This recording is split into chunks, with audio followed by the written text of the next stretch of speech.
खबरें सुपरफास्ट में सबसे पहले बड़ी खबर। अमेरिका के टेक्सास में एक बेकाबू एसयूवी ने बस स्टॉप पर खड़े लोगों को रौंद दिया। कुचला। हादसे में 7 लोगों की मौत हो गई जबकि 6 लोग इसमें घायल हैं। हादसा टेक्सास के ब्राउन्सविल में एक माइग्रेंट शेल्टर होम के बाहर स्थित एक बस स्टॉप पर हुआ। पुलिस ने टक्कर मारने वाले शख्स को पकड़ लिया है।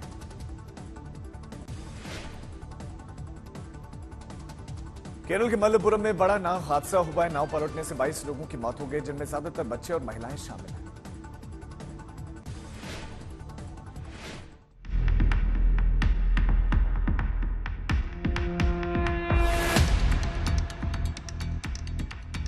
दर्दनाक हादसे से दहल उठा केरल। टूरिस्ट बोट के पलटने से 21 लोगों की जान चली गई। इनमें ज्यादातर बच्चे हैं। हादसा कल शाम करीब 7 बजे मलप्पुरम तनूर इलाके में हुआ। नाव में 40 लोग सवार थे, सभी सैलानी थे। हादसे के बाद पुलिस और रेस्क्यू टीम राहत और बचाव कार्य में जुट गई। कई लोगों को बचा लिया गया। बचाए गए लोगों को अस्पताल में भर्ती करवाया गया है। इनमें 7 की हालत नाजुक है। नाव पलटने की वजह अब तक सामने नहीं आई है। पुलिस मामले की तफ्तीश कर रही है। नाव हादसे पर प्रधानमंत्री ने दुख जताया। पीएम ने मृतकों के परिजनों को 2-2 लाख मुआवजा देने का भी ऐलान किया। मुख्यमंत्री विजयन ने भी संवेदना जताई। आज वो मलप्पुरम मौके पर जाएंगे। सीबी मोल के साथ आज तक ब्यूरो।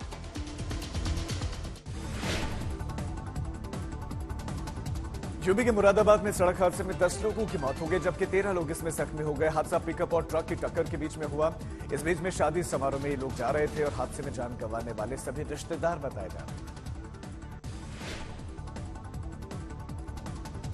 कर्नाटक में चुनाव प्रचार का आज आखिरी दिन है। बीजेपी और कांग्रेस आज आखिरी दिन जोर लगा रहे हैं। सुबह 9 बजे राहुल गांधी एक प्रेस कॉन्फ्रेंस करेंगे बेंगलुरु में। दोपहर 12:30 बजे बीजेपी मीडिया को संबोधित करेंगे।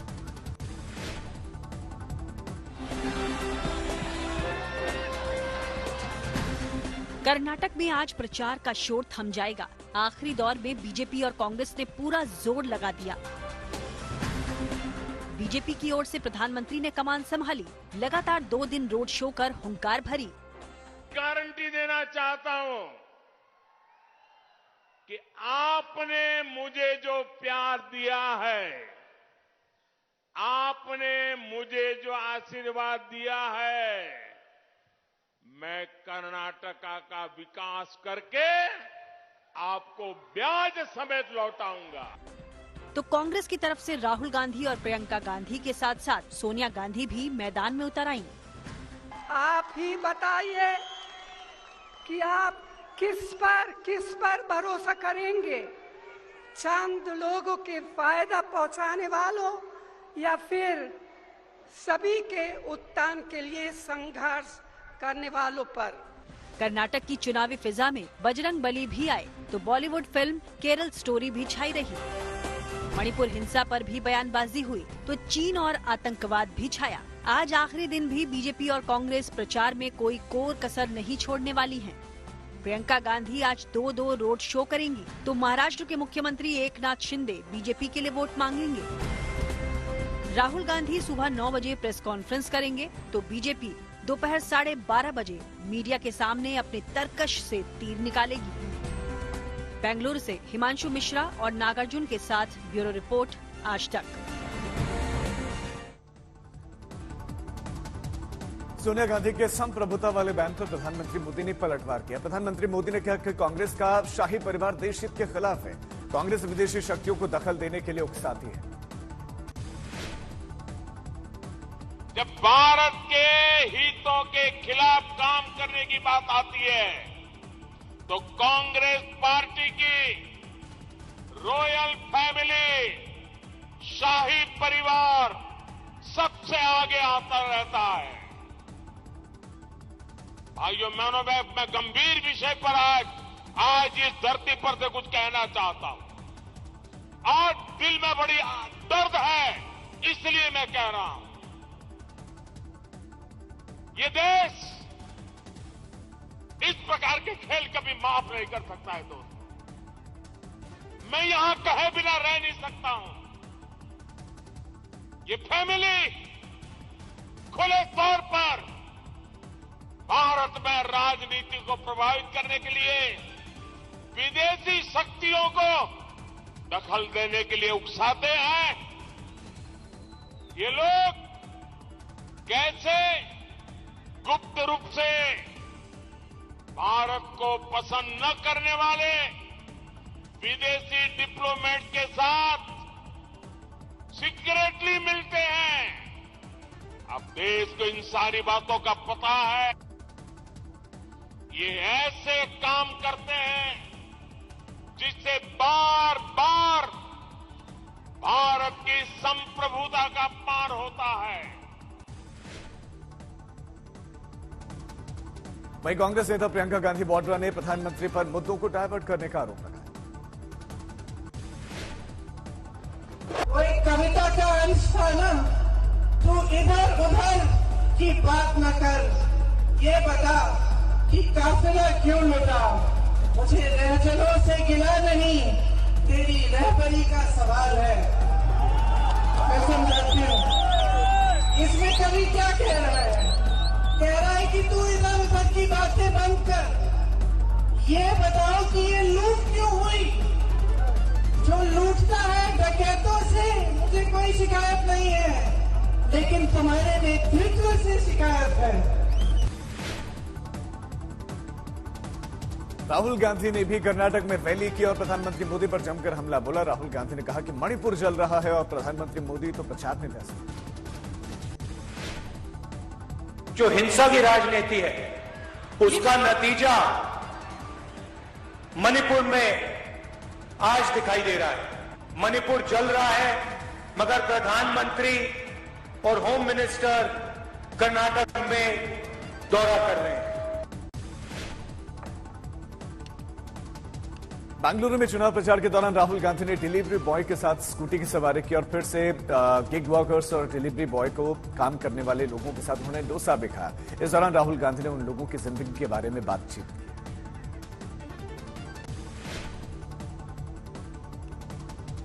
द केरल स्टोरी फिल्म विवाद के बीच में बीजेपी अध्यक्ष जेपी नड्डा ने बेंगलुरु में फिल्म को देखा। जेपी नड्डा के साथ तेजस्वी सूर्या समेत बीजेपी के कई नेता भी मौजूद थे। फिल्म को लेकर बीजेपी अध्यक्ष ने कहा कि यह फिल्म बताती है कि हमारे समाज को खोखला करने के लिए कैसे साजिश हो रही है। चाहे फिल्म ही हो, लेकिन नए किस्म के आतंकवाद के बारे में यह फिल्म बहुत कुछ बताती है, जिसमें हमारा युवा एक तरीके से प्रायोजित तरीके से उसको आतंकवाद के साए में लाने का प्रयास होता है और उसको टेम्प्ट किया जाता है, उसको प्रेरित किया जाता है कि वो आतंकवाद का साथी बने और बाद में वह उसे धकेल दिया जाता है उस रास्ते पर और वहां से वो पॉइंट ऑफ नो रिटर्न पर पहुंच जाता है। इसलिए केरला स्टोरी अपने आप में इस साजिश का पर्दाफाश करती है और जिसको मैं भी देखने आया हूं और समाज में ज्यादा से ज्यादा लोग इस तरीके के आतंकवाद को देखें।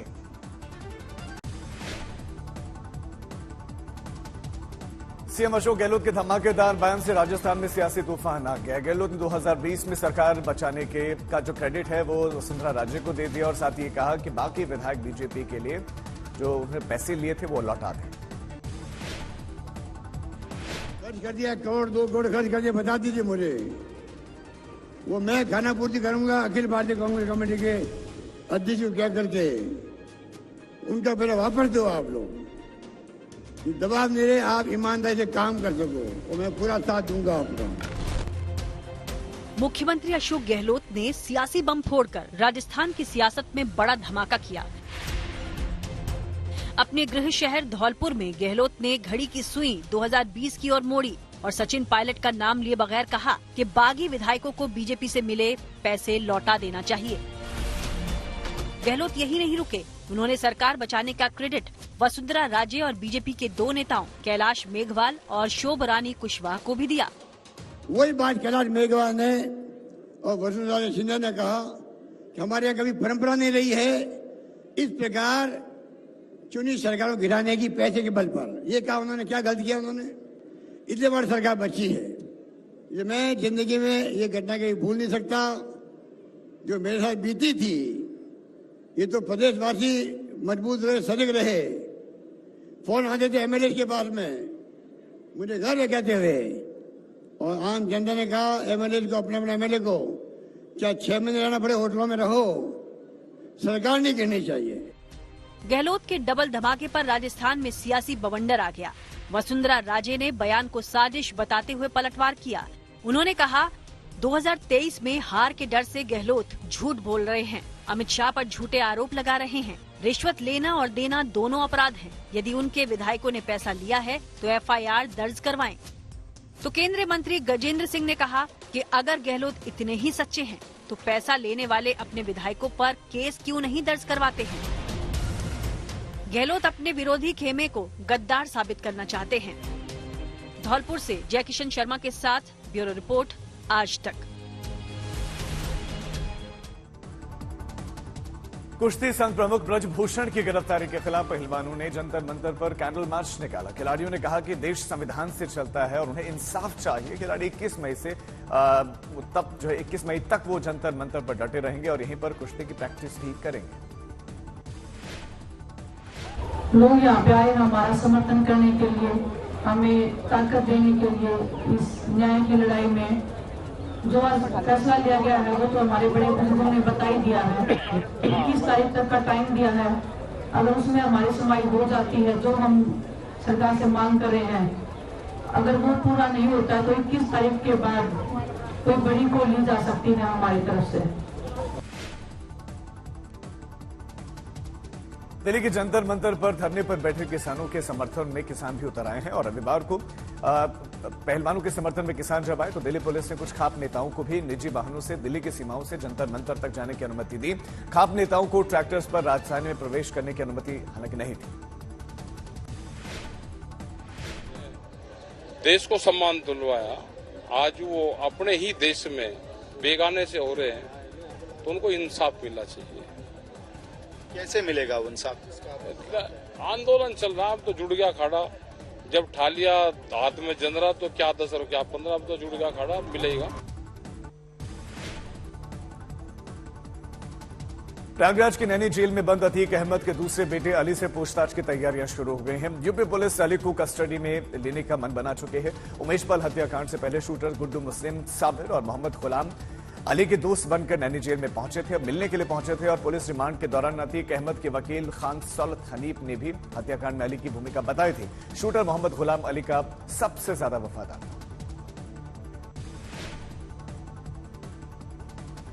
गांव के रास्ते ट्रैक्टर ट्रॉली ले जाने को लेकर ऐसा विवाद गहराया कि दो पक्षों में भिड़ंत हो गई। जमकर पत्थर चले, फिर बीच में जो भी आया वो पिट गया। कार के शीशे तोड़ दिए गए, पत्थरों से एक दूसरे पर हमला हुआ और इस झगड़े में एक शख्स को गंभीर रूप से चोटें आई। बवाल दरअसल गन्ने से भरे हुए ट्रैक्टर ट्रॉली को लेकर हुआ था और नसीम के मकान के बाहर एक बगी खड़ी हुई थी जिसको हटाने को लेकर मोहतरम और नसीम के बीच में कहासुनी शुरू हुई और देखते देखते दोनों के बीच में जमकर मारपीट होने लगी पत्थर से।